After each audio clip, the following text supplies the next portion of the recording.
Ever wonder what it's like to be a digital nomad?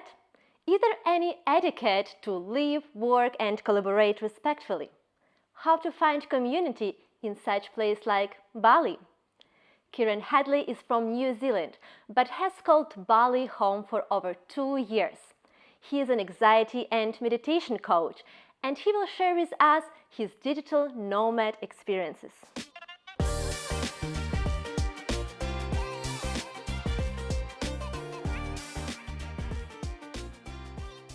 Hello, Kieran, and thank you for joining me today in this wonderful video. Yeah, well, thank you for having me, Arina. Yeah, it's nice to be here. And as I know, you've been here in Bali for the last 2 years. So how do you feel here? Like when you arrived, just you probably was unfamiliar with a lot of situations, and maybe had any interesting culture differences here. Any situations when you felt strange? Did you have something like that?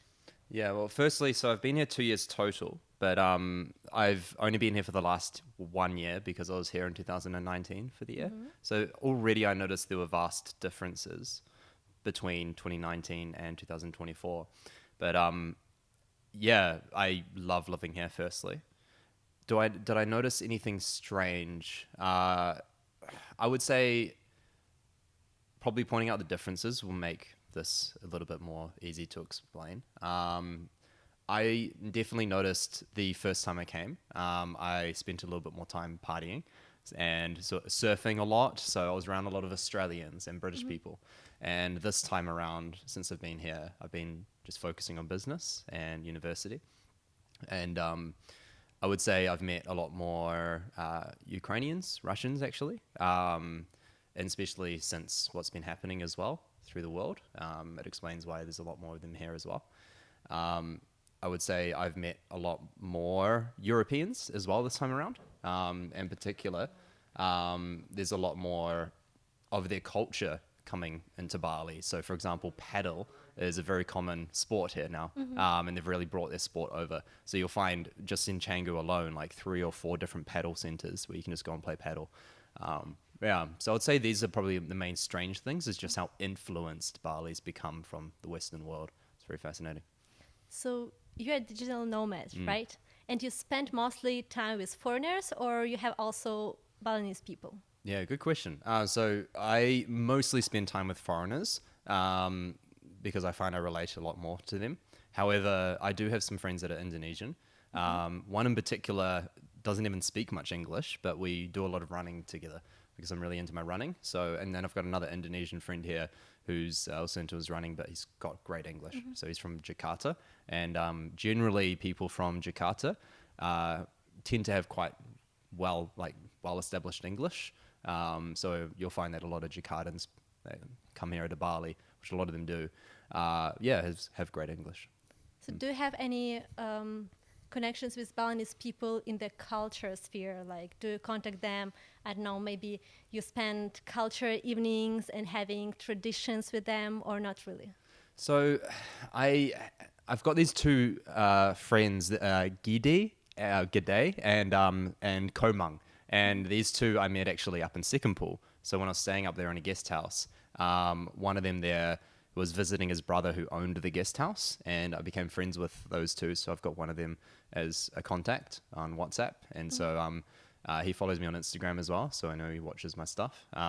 Yeah, and I know if I head back up there, I'll probably join them again. But yeah, they invited me for a traditional meal of, it was just rice and fish that was just caught that day, so it was super fresh, and their homemade sambal, so very, very spicy. But here, similar to the way they might do it in Italy, for example, how they pass down their own pasta sauce through the family. Here, they pass down their own sambal.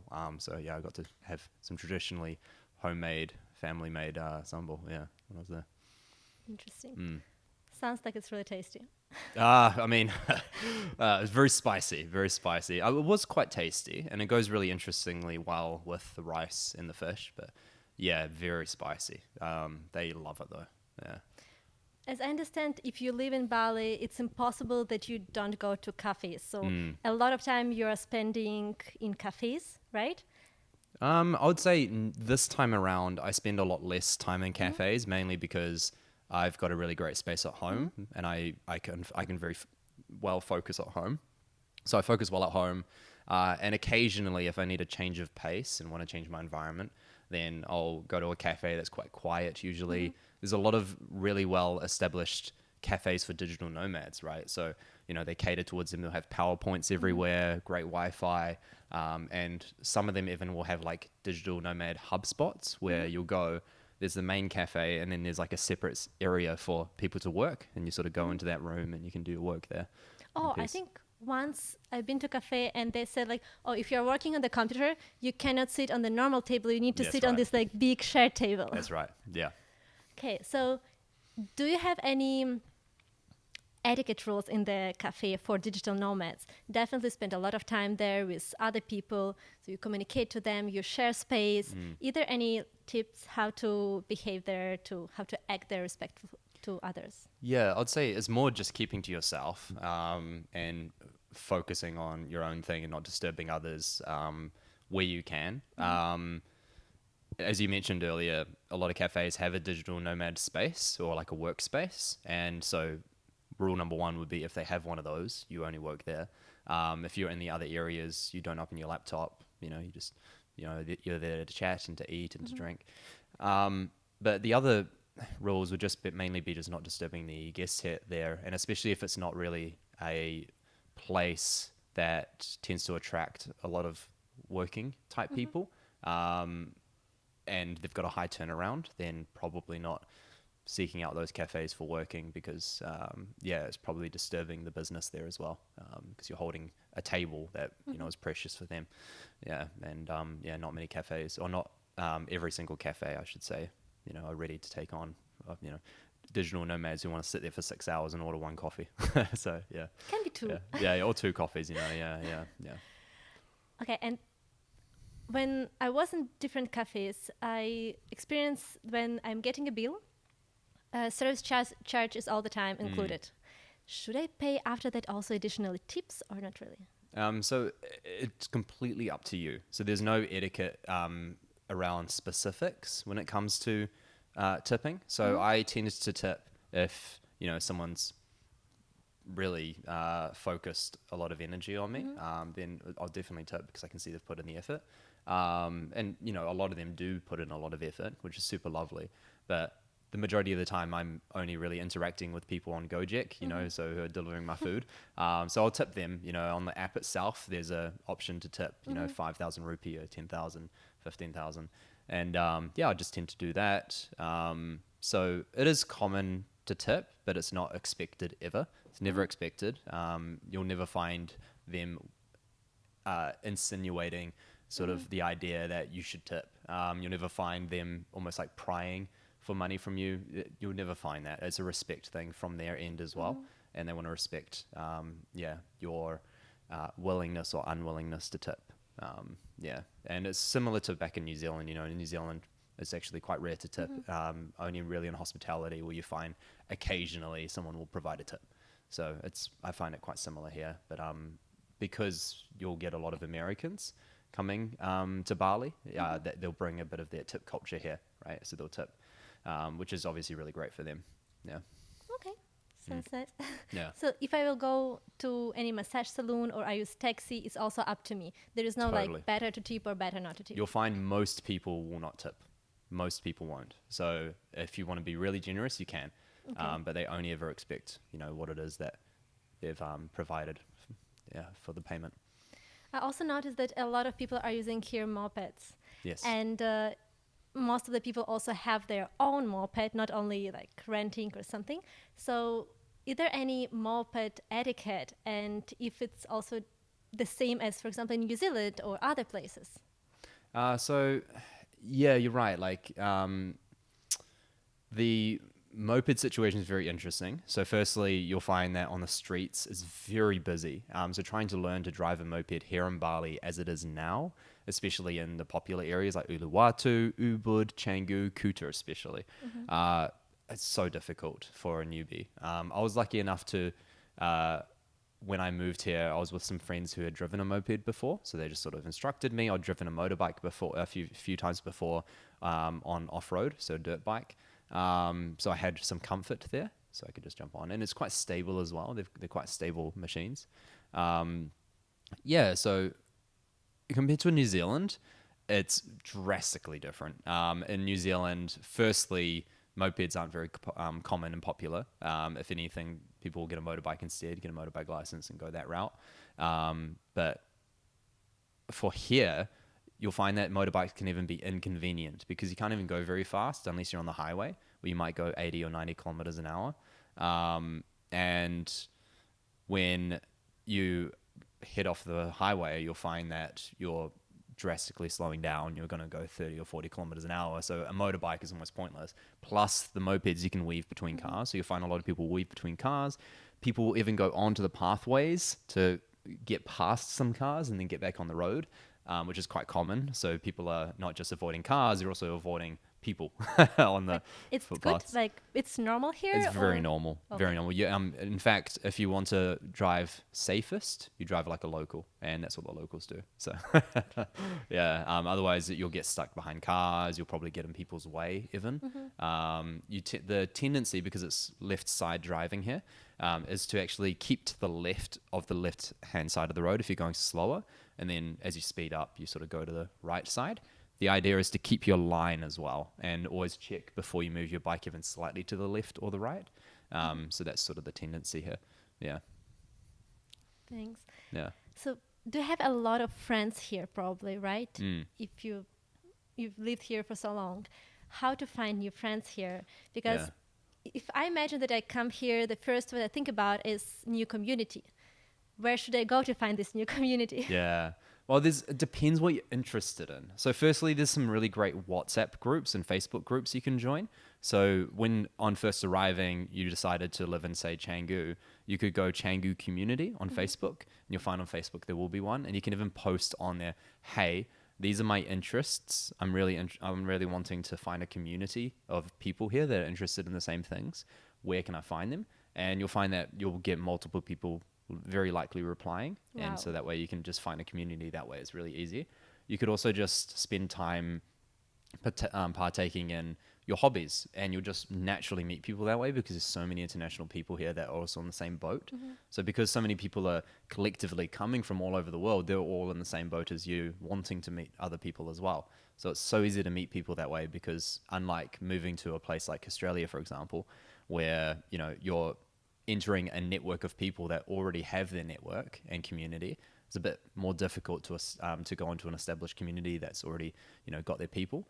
Whereas I find people here are always wanting to meet new people, especially if they're wanting to live here.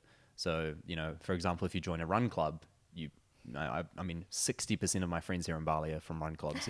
It's so easy to meet people there. People play paddle, as I mentioned earlier. You can go along and you meet people that way.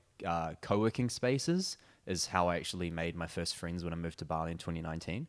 You just go, and I made friends within the first 2 or 3 days that I was there.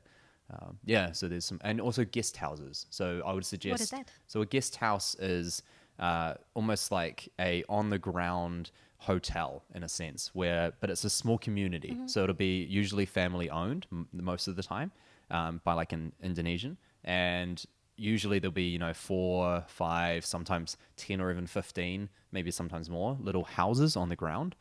Sometimes apartment style, but that's very rare. Most of the time there'll be separate little villas sort of sitting around, or huts almost, but they will have their own bathroom, have an ensuite. Some of them will even have a kitchen if you're lucky, if maybe you're paying a bit more. But yeah, that way if you're in these guest houses, you're probably paying around about 500 or 600 US dollars a month to live there, and everything's included. And you meet people who also are in the same situation, so that way you get to meet people who are living here in Bali really easily. Yeah. When I think about Bali, I think about a lot of people who are coming here and who are digital nomads, who are content creator, and they definitely make collaborations. At least it's so popular. Yeah. When you think about Bali, it's about collaborations. It means that if there is a collaboration here, it means that there is also business. So business etiquette also. How business etiquette looks like in Bali. Yeah. So I find that people tend to create business partnerships or collaborations just by meeting people that they like in situations that they tend to find themselves in often. So, for example, saunas and ice baths are very popular here, right? I know a lot of people that have made business in a sauna. You know, they'll be in a sauna and they'll start talking to someone that's also in Okay, the sauna. I And can then, do that. yeah, exactly. And yeah, like I've gotten a client one time from a run club. So I was just at a run club. I was running with them, and they decided that they were interested in my services. I've gotten a client from a co-working space before. Yeah, it just sort of comes anywhere. I've got a friend who has an AI agency, and he's got investors, really high-paying investors, just from sauna conversations. So he's just been a sauna and was talking about his company, and yeah, people showed interest, and yeah, so you'll find that a lot of high-profile people will tend to be around more of the popular spots like Canggu or Uluwatu, and occasionally places like Seminyak. But if you go to the more more expensive gyms, for example, you'll just run into these people very easily. And same as the paddle clubs as well. Those tend to attract the wealthy. Yeah. Yeah. And when these people, or when you are doing business here, in Europe, I would wear a suit to go to a business meeting. Yeah, right. What about business dress code in Bali? Should I wear a suit too? No, you just wear this. What I'm That's wearing, it. shorts and a shirt that is somewhat nice, maybe a watch if you want to be really flash. But, some people will even show up to business meetings, honestly, shirtless. Like they've just come from the beach, they've been for a surf. They'll go to, the cafe meeting spot, or maybe it's even if it's a nicer place, then you might wear a shirt, but that's about it. It's And you'll maximum. just even wear flops as well. You don't even need to wear closed shoes. Most people don't even wear closed shoes, even for the business meetings. And Colors doesn't matter, or jewelry, no, or not like at all. nothing. Yeah, so you'll find that, of course, women will tend to, add some jewelry, but because of the heat, it would usually be quite minimal. Yeah, Can I go like that? absolutely. Yeah, yeah, Okay, yeah. I've I'm seen a lot of business meetings like that. Exactly. Yeah. Okay. Is there any advice that you would give to a person who is arriving here to Bali for the first time and who decides to stay here as a digital nomad? Yeah, well, I'd say first of all, do your best to try find a trusting contact. So, for example, I've got a really great lady who helps me with my visa. I was hiring my bike through her before. She's helped me find an accountant, just because I want to bring my business here. Yeah, so establishing a contact, and you'll be able to get one if you go to a co-working space, which I would highly recommend to anyone that's coming here for the first time. I would recommend staying at a guest house, which you can find on Facebook. So you just go to Facebook, type in the area that you want to stay in, and you can type in the area plus guest house, or the area plus long-term stay or short-term stay or guest houses, or whatever you want to type in.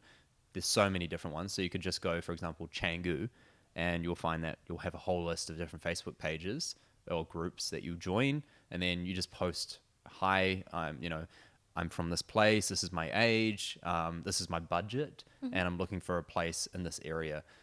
Please let me know if there are any. And you'll find that like 20 people will, message you because there's so many available here. So staying at a guest house, go join a co-working space if you want to work here in Bali, or like spend time working rather while you're here. And you'll meet a lot of amazing people, and then ideally join some sort of club like a run club or a paddle club or something like that, where you can be active and join people along the way. Yeah, Okay, I need to check that if I will decide to stay here. that's right. That's We'll right. see. Yeah, Okay, thank you a lot yeah, of for course. this conversation, and I feel like it's time to go to swim. Yeah, I agree. Yeah, thank you for having me. Thank you. See you. Bye bye.